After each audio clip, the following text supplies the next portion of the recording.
Application service provider, software as a service, grid computing, utility computing, platform as a service. All these terms and more at one time or another have been referred to as cloud computing. What is cloud computing? What isn't cloud computing? Welcome to Cloud Computing in Plain English, where we try to make cloud a little less cloudy. So what is cloud computing really, and what can it do for you? Cloud computing is the convergence of three major trends. Virtualization, where applications are separated from infrastructure. Utility computing, where server capacity is accessed across a grid as a variably priced shared service. Software as a service, where applications are available on demand on a subscription basis. But hold on, we're getting ahead of ourselves. To understand cloud, we need to go way back to the beginning of time. In the beginning, Al Gore gave us the internet. Then broadband got very cheap, and some smart folks realized that not everyone had to build in-house data centers. In fact, they realized that the computer running the application could be pretty far away from the person using it, and only a fast connection was needed between them. This led to software as a service, essentially big, fast machines in someone else's data center running an application that we access using our familiar web browser. Someone else owns the application, and we pay a fixed subscription fee. Hallelujah, right? Well, yes and no. On the plus side, we don't have to worry about the machines running the application because they don't belong to us. They're the other guy's problem.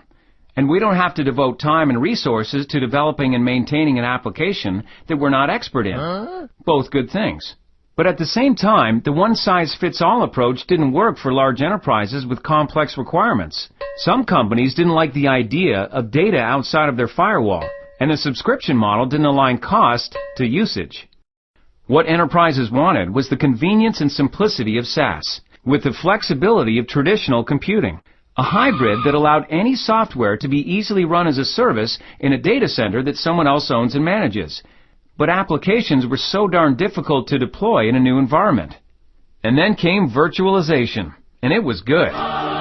With virtualization, applications and infrastructure are independent, allowing servers to be easily shared by many applications, and applications to run virtually anywhere. That is, as long as the application is virtualized. Virtualizing the application involves packaging the application bits with everything it needs to run, including databases, middleware, and operating system. This self-contained unit, a virtualized application, can run pretty much anywhere.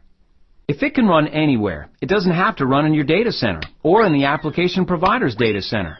It can run in the cloud. The cloud is a computing service that charges you based only on the amount of computing resources you use.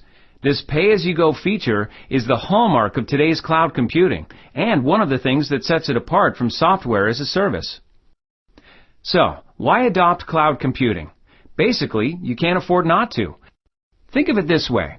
Traditional licensed software was like buying a premium sedan. For a fixed price, you got all the bells and whistles and support, the extended warranty, whether you used it or not. Oh, and you paid cash, up front. With software as a service, it's like leasing a car. You get a nice vehicle, but you can't make any significant changes to it because it doesn't really belong to you. You pay the same amount monthly and you're guaranteed a certain level of service on the car. With cloud, it's like having a metered cab at your disposal whenever you want it. You only pay by the distance you travel. You don't pay for maintenance, tolls, or any costs associated with the cab. You pay based on where you want to go that day. And it's so economical that you can vary the length of your trips and not have to worry about the cost. You can even trick out the cab the way you want it because you don't share it with anyone else. Okay, maybe that just stretched the metaphor a little too far. Before you hit the road, you might want to take a look under the hood to see what makes your ride go. The engine that powers cloud computing is virtualization. You can't move without your engine, and you can't deploy apps to the cloud without virtualization. So the first stop in any cloud initiative is to adapt applications to run as virtualized images. In a turbulent economy, cloud computing is even more attractive. Why pay for more computing capacity than you need when you can pay only for what you use? Go for the high fuel efficiency of cloud computing, and you'll never own your own car again.